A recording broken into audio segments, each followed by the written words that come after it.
इस बार दिल्ली का वोटर होने के नाते आपके क्या मुद्दे होंगे जब आप वोट डालने जाएंगे? हमारा मुद्दा सबसे बड़ा मुद्दा ये है कि दिल्ली एक पूर्ण राज्य होना चाहिए। इसकी मांग सबसे पहले बीजेपी ने भी उठाई थी, लेकिन जब बीजेपी को लगा कि अब हम आम आदमी पार्टी से जीत नहीं सकते, तो उन्होंने उस मुद्दे को दबा दिया। अगर दिल्ली पूर्ण राज्य होती है तो दिल्ली सरकार को सारे के सारे अधिकार होते हैं काम करने के लिए। अब जो थोड़े बहुत अधिकार थे भी काम करने के लिए, तीन अधिकार थे, जिनमें जो सेंट्रल गवर्नमेंट के थे, बाकी सब दिल्ली के। अब इन्होंने क्या करा कि ऑर्डिनेंस पास करके दिल्ली सरकार के सारे के अधिकार दिल्ली उसको एलजी को कर जगह दी। अब सीएम जो है वह हाथ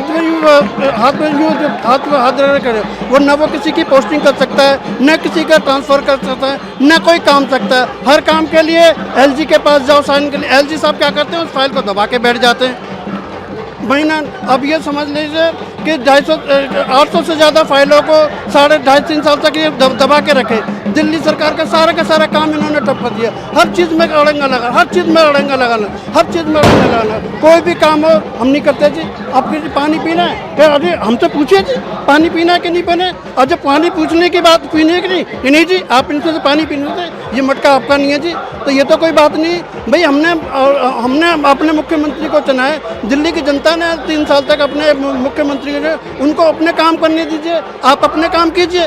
अगर मुकाबला करना है तो दिल्ली सरकार से मुकाबला कीजिए, सरकार से क्या मुकाबला कीजिए कि भाई आप ये काम कर रहे हो, हम आपसे बेहतर काम करके नहीं देंगे, हम आपसे बेहतर काम करके नहीं देंगे। दिल्ली सरकार ने इतनी सारी सुविधाएं दी हैं। इन्होंने क्या करा, 350 का 450 का सिलेंडर आता था, उस पर 150 रुपये की सब्सिडी लगाकर 300 रुपये के सिलेंडर को, और आज वो सिलेंडर 1150 रुपये का कर रहा है। मेरा बीजेपी वालों से खुला चैलेंज है कि ठीक है, हम अरविंद केजरीवाल का वोट देते हैं, हम उनके वोटर हैं, हम अपने मुद्दे के वोट देते हैं। आप उनके खुले चले, आप मोदी जी से बोलिए कि मोदी जी हम आपको वोट देने, आप हमें 450 का सिलेंडर देते, दिखाते बताओ, करके दिखा देंगे। महंगाई और बेरोजगारी मुद्दा आप मानते हैं? हमारे मुद्दे यही है कि हमारा मुद्दा एक विकास के मुद्दे पर बात करें। अरविंद केजरीवाल जी ने जो भी वायदे किए हैं वो सारे के सारे उन्होंने वायदे किए। अच्छा, स्कूल बनाने की, महंगाई की, वो सब चीज़ को उन्होंने काफ़ी हद तक उन्होंने कंट्रोल किया हुआ है।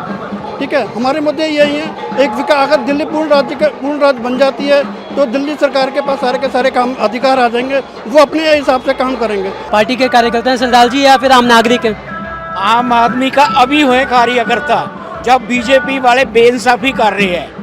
आप ये कहना चाह रहे हैं कि आप बीजेपी के कार्यकर्ता थे? बीजेपी का 30 साल से था, अब नहीं हूँ। ये बड़ा इंटरेस्टिंग। बीजेपी गलत काम कर रही है। देखो, ऑनेस्ट आदमी, पढ़े लिखे विद्वान आदमी, उन्हें पढ़ के बिना मतलब तो अंदर दे दोगे। और एक चीफ मिनिस्टर, और वो भी वोटा पाने दे विच, वो तो डर रही है बीजेपी। आप मुझे बताइए, आप कह रहे हैं कि आप 30 साल से बीजेपी के कार्यकर्ता थे, पर अरविंद केजरीवाल की गिरफ्तारी के बाद अब आपका समर्थन आम आदमी पार्टी को, ऐसा कह रहे हैं? आम आदमी पार्टी के हो गए, क्योंकि जहां भी आम आदमी पार्टी जाती है, पंजाब में जाती 92 मिलते उसको, बीजेपी को मिलते 2, इसलिए डर गई है आम आदमी पार्टी से। गुजरात में 13% वोट मिली है आम आदमी पार्टी को, 4 एमएलए बने, और वहाँ पे गोवा में 2 एमएलए बने इनके, और पता नहीं कितने काउंसलर बनते जा रहे। ये वेरी फेमस आदमी हो रहे हैं, वेरी ऑनेस्ट और वेरी फेमस आदमी है, इसलिए बीजेपी डरी है, तो इससे डरी है। बीजेपी का साथ फिर आपने क्यों छोड़ दिया एज अ कार्यकर्ता? जब गलत काम करेगी, बेइंसाफी करेगी, तो हम बीजेपी का साथ छोड़ेंगे ही ना। क्या उसके साथ कैसे रहेंगे फिर?